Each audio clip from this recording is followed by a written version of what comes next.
And they say with stand-up, you should start with something small. That being said, here are 3 jokes about my penis. 1,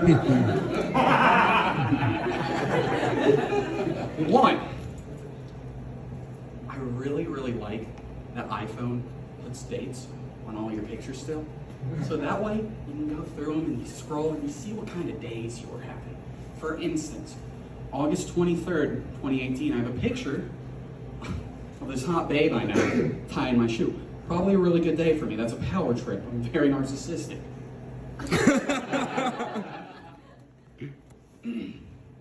March 22nd. I have a photo of me and a bunch of pals out at a winery. What fun! I probably had it. September 11th, 2019. 5 screenshots of different ads for penis pumps. Probably wasn't feeling too good. And that's a little bit of a joke for people who know me because I was dumped over FaceTime on that day. Tim knows what I'm talking about. Joke number 2.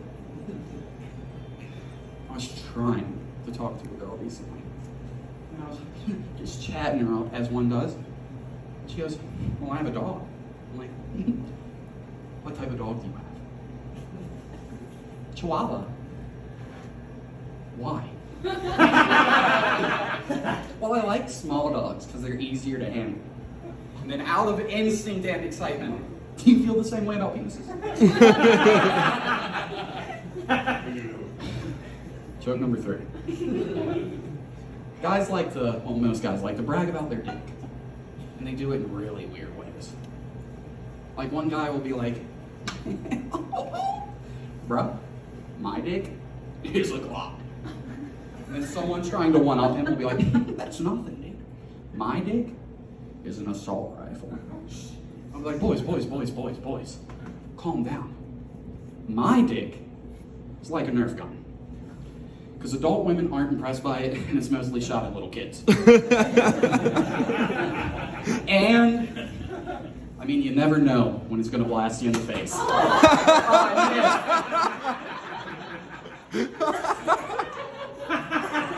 on a minute. It's almost 2 size. Now, I'm sure some of you might be a little confused. You might have been told that this was a family-friendly function. And that's because I lied to sell more tickets. Some of you might not have really enjoyed those jokes, talking to all the ladies in the house. Not really for them. But you know what? That's okay. Because I know there are people in this room right now who I love and who love me. But they just don't think I'm funny. Thanks for making it out tonight, Mom. Now, I'm a little nervous that my mom's here because she's not a fan of my dick jokes, and I might get an ass whooping after the show. Even though I'm a 24-year-old man, pretty fucking swole if I do say so myself, my mom could beat my ass, no problem. It's like, she's the Mike Tyson of ass whoopings. It's not really the fight that scares me, it's not the ass whooping. It's the pre-ass whooping conference she has with my dad, where my dad's like, no, stop, and she's just like, I'm gonna destroy its soul. I'm gonna eat its children, I'm gonna tear out its heart. Like, that's where it gets scared. And there's one ass whooping in particular that I'm referring to. When I was a wee lad, 7 or 8 years old, my brother got his ass whooped. Got a normal ass whooping, was probably well earned. My brother's a little shit stain. But he got his ass whooped. He was walking down the hall, and he turns around and he says something I would never do. He goes, "You're still a cunt, Mom." And that's when it happens. The ass whooping that changed my life. She whooped his ass so well, it changed my life. She grabbed his leg, drug him down the hallway. And she had a Mickey Mouse belt with metal Mickey Mouse faces just all across it. And when he left that room, you could see Mickey's smiling face from cheek to cheek. Rumor has it to this day when he farts, you can still hear a faint, "Oh, hi everybody." Look, I'm gonna be honest, I'm stressed that's gonna happen to me one day. Like, my mom is gonna be the Mac Miller of ass whooping. After she's been dead for years, she's still gonna find a way to release new ass whoopings, and some people are gonna argue it's her best work. It's stressful. I'm joking, but I am very nervous. I see the look she's giving me. You want to know how stressed I am about getting an ass whooping from my mom? Look at this hairline. I'm 34 years old, and I am well into balding. Thanks, Mom. Because of my mother's constant threat of ass whooping, my hairline looks like I'm about to get arrested due to a Watergate scandal. It looks like any moment I'm going to turn to y'all and just be like, I am not a crook. I look like I could be playing a fat detective Elliot Stabler on Law & Order Special Victims Unit. I'm telling you right now, if I held the mic to my hairline, you would hear, in the criminal justice system. But yeah, I love you, Mother. I promise. Hold on, I need a drink. A little thirsty after that. Who's he getting it from? It's for Loco. It's espresso. What can I say? I'm a mad scientist and my body is my chemistry set. Speaking of treating my body like shit, we used to have these pumpkin spice flavored dog treats here. Folks, let me tell you, they weren't that bad. Like, straight up, they're really good for a dog treat, really bad for a cookie, but probably the best dog food I've ever eaten. And I've eaten lots, because my brother that I mentioned earlier, 8 years older than me, a lot bigger, and he didn't like me growing up. So I ate a lot of dog food. One morning, when he was left in charge of me, he woke me up and goes, "Hey bud, Mom made breakfast, come on." Should have known something was off right there from the pleasant demeanor. We get to the table, I see a bowl of cereal. I take a bite, and it's disgusting, because it's actually kibbles and bits in milk.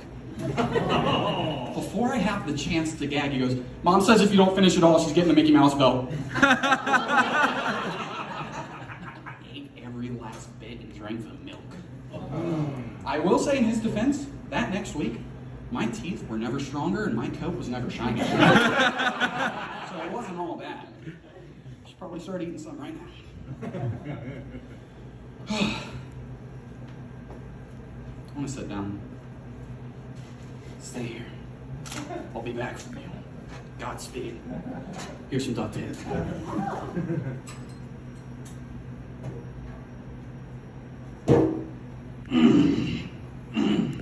Did you hear that grunt I made when I sat down? I'm ready for fatherhood. Can we take a break from the comedy for a second? From the goofs, the gaffes, the jests, the jokes. Let's talk about dreams. I have a dream in life. And that dream is to own a hot dog cart.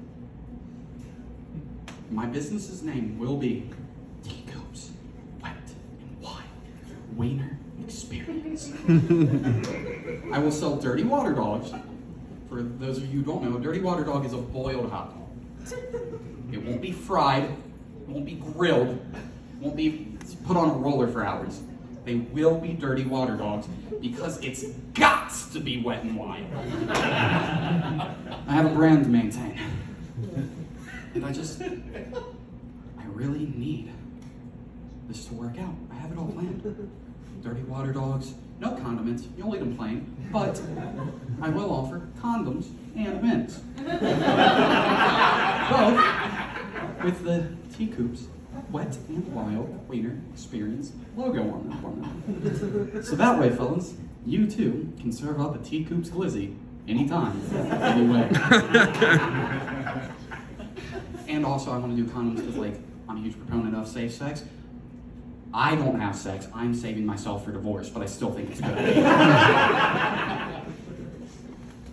But that's probably my main dream, business-wise. But I do have bigger dreams. I have much bigger dreams in this life. And I think it's time we talk about why I've really gathered here today. I think it's time we talk about Tristianity. Christianity is a religion. Can you guess who it's based on, kids? Jesus. Matthew McConaughey. So, in the not too distant future, I am wildly famous, extremely successful, and vastly influential. And I use my fame, fortune, and influence to get the band Smash Mouth back to the top of the charts, where they rightfully belong.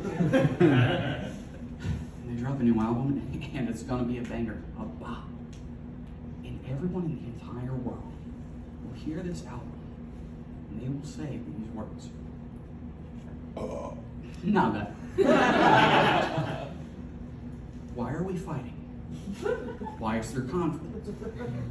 Let's just listen to this sick Smash Mouth album, smoke a little weed, and world peace will be achieved. That's what we want. Yeah. Yeah, give it up for world peace. Shout out to world peace. World peace, if you're watching, and we know that you are. What's taking so long? But since I inadvertently caused world peace, the monolith from Stanley Kubrick's 2001: A Space Odyssey. If you haven't seen it, don't worry, I'm going to explain why this is important. In the movie, there's a giant space monolith. Whenever something comes in contact with it, it evolves into the next higher state. So a bunch of monkeys touch it, and they become human.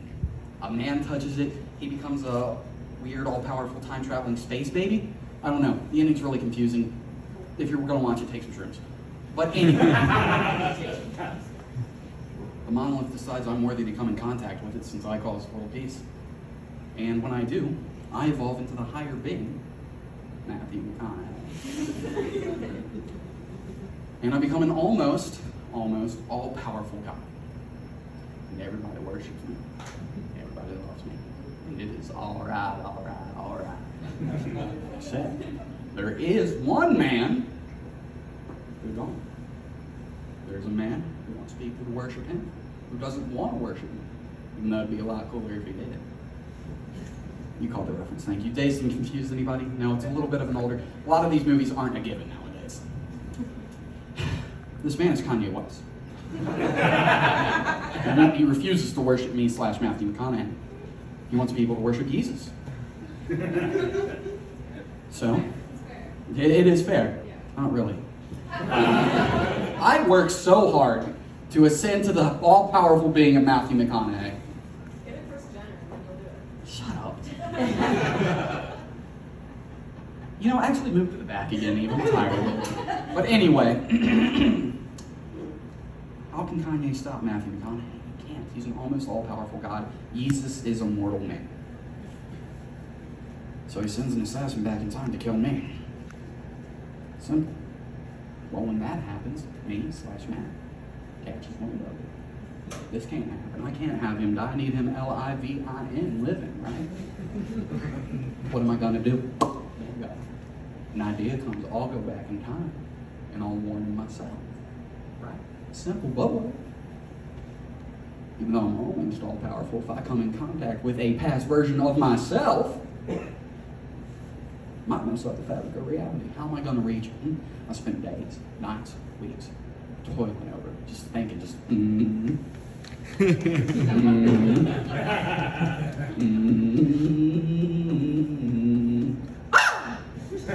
Bingo. Got it.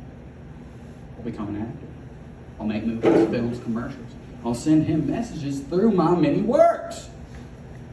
Folks, in the movie Frailty with Matthew McConaughey, it's about him going crazy because he's getting messages from God. In the movie Dazed and Confused, it's about him hitting on girls and smoking weed.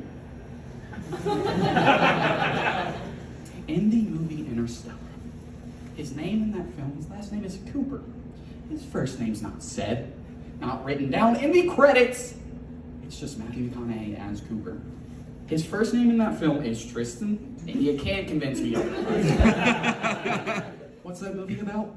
Sending messages to your past self through a weird set of circumstances. I was watching that movie one night and it all clicked. I finally understood what it was all about, what it's all been for. And I threw myself down on my room floor, and I said, Matthew, if this is what you're trying to tell me, give me a sign. And as I sit before you here today, at that moment, a Lincoln commercial came on. And he said unto me, sometimes in order to go forward, you gotta go backwards first. That's Christianity. Thank you. Yes. Yeah. Except for new members. At all times. Feel free to convert. It doesn't really conflict with any other religion because it's a joke, but I'm trying to get a cult going.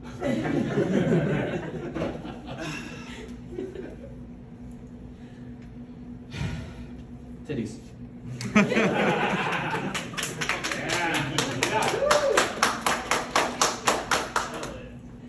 MILFs.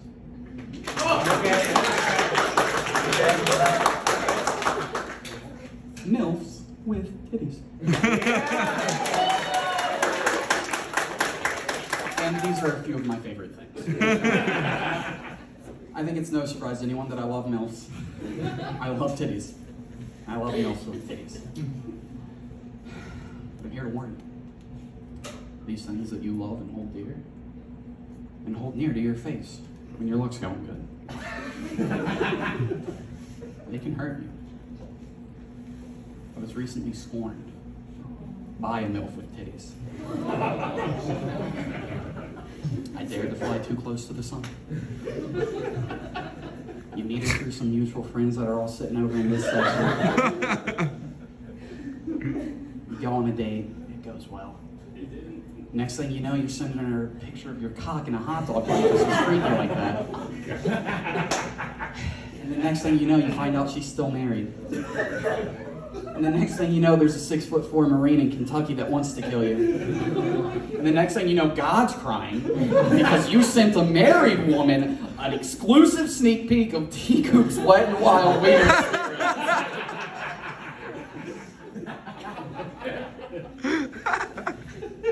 Them's the breaks. So while I do still very much enjoy MILFs and titties, and MILFs with titties, they've fallen down my ranks. They hurt me. But there's been something in my life that's never hurt me and will never hurt me. And that's excessive drinking. It's never hurt anyone. So, one of the things I like about drinking is going out. The experiences they leave to. People you meet. Because of one night drinking, I met, my shoes untied. Yeah, we're just gonna. Thank you. Because of one of these nights out drinking at a local watering hole, Spirits. Anybody ever been? Yeah, shout out Spirits. Yeah? Yeah, it's a garbage establishment. Absolutely awful. Probably cockroaches and rats. I haven't seen them, but come on. And I adore it.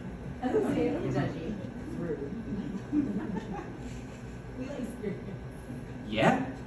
I like you, Beth, but I still talk shit when you're not around.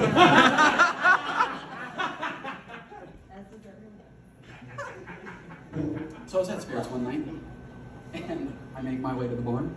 I go to the bartender and I say, "1 tequila, por favor." And I feel this man come up behind me. Pretend this is me.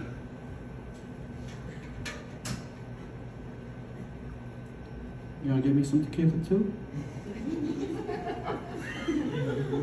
Nah, man, I don't really have it like that. I'm poor. Come on, man. Just one shot. This dude's like 60 to 70 years old.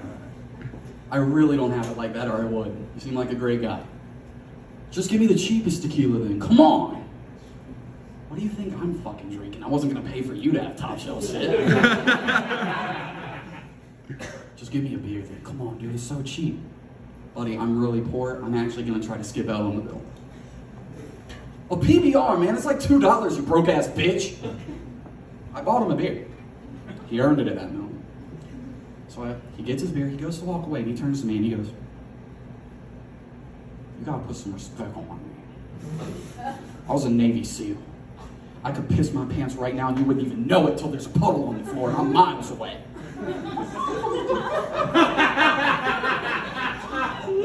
I didn't realize that was a requirement. But if it is, and there are any recruiters for the Navy SEAL organization, and we know that there are, my baby niece would be perfect for you guys. So I go back to my table, a little shaken up. I'm just trying to sit there and enjoy my night. And he comes up to me. He goes, I like your hat. I was wearing that hat that I threw off earlier. I'm like, hey, thanks, man. He goes, you a real fashionable dude. Yeah, man, I tried, thanks. Take this. And he hands me a train conductor hat. It wasn't clean. And I go, I don't need it, man. Thank you, but I'm good. I know what you need. And he walks away. About 2 minutes go by. He comes back with a different hat. A pristine, all black, Yankee snapback. He goes, how about this? And I go, dude, I don't need another hat. I'm wearing one. I only have one head. You only have one head? Yeah. Use it. Walks away. Right? What the fuck's going on at this point? I'm scared. I'm confused. I just want a normal night out drinking with friends. About an hour goes by. I go up to the jukebox at Spirits, which is here. Right next to it is an electronic gambling machine. I'm trying to select a song, and I feel an all too familiar presence at this point. If you win some money, we gonna split it? But I'm at the jukebox. I don't think I'm gonna be winning much anything. You right? Here, this is for earlier. It's a half-smoked black and mild, and it's the palm of his hand. Man, I really don't want that. He's been moving slow all night. And the scariest moment of my life happens. He goes, well, how about this? It's a tube of chapstick and a used face mask. And I go, man, I really don't want anything from you. Just have a good night. And he goes, you're a hard man to please, you know that? You have a good life. And he turns to walk away, and I know I'll never see this man again. I just have a feeling. And I'm standing there, just dumbfounded about the night's events. And he leaves the building, goes off into the sunset, and I finally go to walk back to my seat.